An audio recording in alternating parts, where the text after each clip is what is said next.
19 जुलाई 1969 उस समय देश की प्रधानमंत्री थी इंदिरा गांधी। रात के 8:30 बजे उन्होंने देश को संबोधित किया और कहा कि जो बैंक हैं, मतलब जो 14 बैंक थे उस समय, उनका राष्ट्रीयकरण किया जाता है। भारत के इतिहास में जो रात 8:30 बजे है वो बेहद महत्वपूर्ण है, क्योंकि साल 2016 में प्रधानमंत्री नरेंद्र मोदी ने नोटबंदी की घोषणा की थी। इसलिए मैं कहता हूं कि रात 8:30 बजे जब भी ऐसी घोषणा होती है तो पूरे देश के कान जो हैं उस ओर लग जाते हैं कि 8:30 बजे क्या घोषणा होने वाली है। नमस्कार, मैं हूं संदीप अखिल और आप देख रहे हैं लल्लूराम.com। आज हम चर्चा करेंगे किस तरीके से उस दौर में पूर्व प्रधानमंत्री इंदिरा गांधी ने बैंकों का राष्ट्रीयकरण किया था। पूर्व प्रधानमंत्री इंदिरा गांधी ने 19 जुलाई 1969 को रात 8:30 बजे देश को अपने इस फैसले की जानकारी दी थी। गांधी ने कहा कि 14 जो बड़े प्राइवेट बैंक हैं उनका सरकारीकरण यानी राष्ट्रीयकरण किया जा रहा है।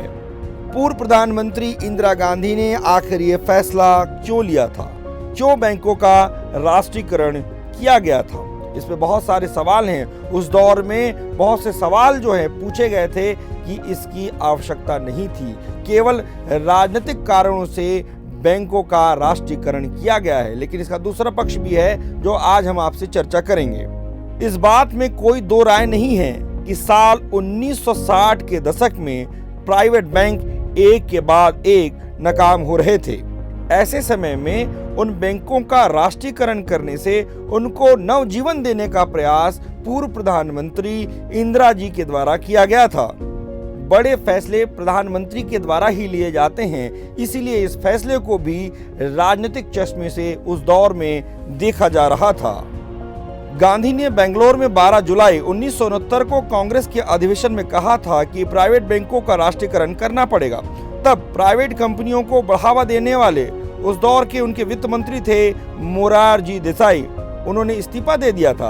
हालांकि गांधी ने यह भी बताया था कि आने वाले हफ्ते में इस पर अमल किया जाएगा। अब सवाल ये होता है कि आखिर इतनी जल्दी क्या थी, क्यों ये निर्णय लगातार और जल्दी लिए गए? तो चलिए हम आपको ये भी बताते हैं। क्योंकि राष्ट्रपति का चुनाव लड़ने के लिए कार्यकारी राष्ट्रपति वीवी गिरी को 20 जुलाई को इस्तीफा देना था। तब इंदिरा को यह डर था कि अगर गिरी चुनाव हार जाते हैं तो कांग्रेस के प्रतिद्वंदी धड़े के सहयोग से बना राष्ट्रपति उनके इस फैसले पर मुहर नहीं लगाएगा। इसीलिए ये सब फैसले जल्दी किए जा रहे थे। उस दौर में डिप्टी सेक्रेटरी बैंकिंग के DN घोष ने अपनी जो आत्मकथा है उसमें इस बारे में लिखा भी है। उन्होंने कहा है कि उन्हें गांधी के प्रधान सचिव PN हस्कर और RBI के डिप्टी गवर्नर A बख्शी को बैंकों के राष्ट्रीयकरण के लिए विधेयक का मसौदा तैयार करने को कहा गया था। अंतिम वक्त तक इस कवायद में RBI के गवर्नर LK झा और ना ही वित्त मंत्रालय में आर्थिक मामलों के सचिव IG पटेल को शामिल किया गया था। जब ये पूरी कवायदें चल रही थीं तो RBI के गवर्नर LK झा और वित्त मंत्रालय में आर्थिक मामलों के सचिव IG पटेल को शामिल नहीं किया गया था। ये बताया जा रहा था कि ग्रामीण इलाकों के लोगों को आसानी से जो कर्ज है, जो उनको आगे रोजगार के लिए आवश्यक है, उसके लिए यह कदम उठाया जा रहा है। यह कहा गया कि प्राइवेट बैंक ऐसा करने में नाकाम रहे हैं। साल 1951 से साल 1968 के दौरान बैंकों द्वारा किए गए कुल कर्ज में कंपनियों की हिस्सेदारी बढ़कर 68% हो गई थी। यह दुगनी ग्रोथ थी। इस दौरान कृषि क्षेत्र को कुल बैंक का कर्ज करीब 2% हिस्सा मिला था। तब देश में हरित क्रांति पर जोर था।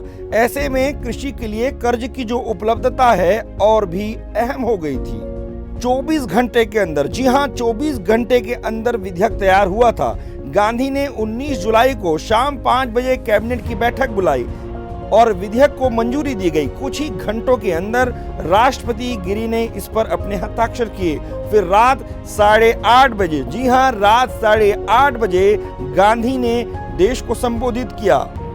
साल 1969 का यह फैसला काफी बड़ा था। इसमें कोई दो राय नहीं है कि बैंकिंग का विस्तार में इससे मदद मिली। साल 1990 की बात करें तो शुरू बैंकिंग रिफॉर्म से बैंकिंग सिस्टम को मजबूत बनाने में इससे मदद मिली। साल 1969 में 14 ऐसे बैंकों का राष्ट्रीयकरण किया गया था जिनका डिपॉजिट बेस 50 करोड़ रुपए से ज्यादा था। तब कुल बैंक डिपॉजिट में इनकी 85% हिस्सेदारी थी। हम आपको ये भी बताना चाहते हैं कि उस दौर में विदेशी bank national and Greenland bank के राष्ट्रीयकरण की भी चर्चा हुई थी, लेकिन बाद में निवेशक इससे नाराज ना हो जाएं, इसलिए इस फैसले को वापस ले लिया गया था। बात यहाँ पे समाप्त नहीं होती है। इसके बाद राष्ट्रीयकरण के फैसले को सुप्रीम कोर्ट में चुनौती दी गई। देश की सबसे बड़ी अदालत ने गांधी के फैसले पर रोक लगा दी, लेकिन गांधी ने 4 दिन बाद नया अध्यादेश लाकर सुप्रीम कोर्ट के फैसले को बेमानी कर दिया। बाद में इस अध्यादेश की जगह बैंकिंग कंपनीज एक्ट 1970 को पारित कर लिया गया। इस तरीके से साल 1969 में पूर्व प्रधानमंत्री इंदिरा गांधी के द्वारा बैंकों का राष्ट्रीयकरण किया जाता है। अगर आपको हमारा वीडियो अच्छा लग रहा हो तो फेसबुक पेज पर लाइक करें और यूट्यूब पर सब्सक्राइब करें।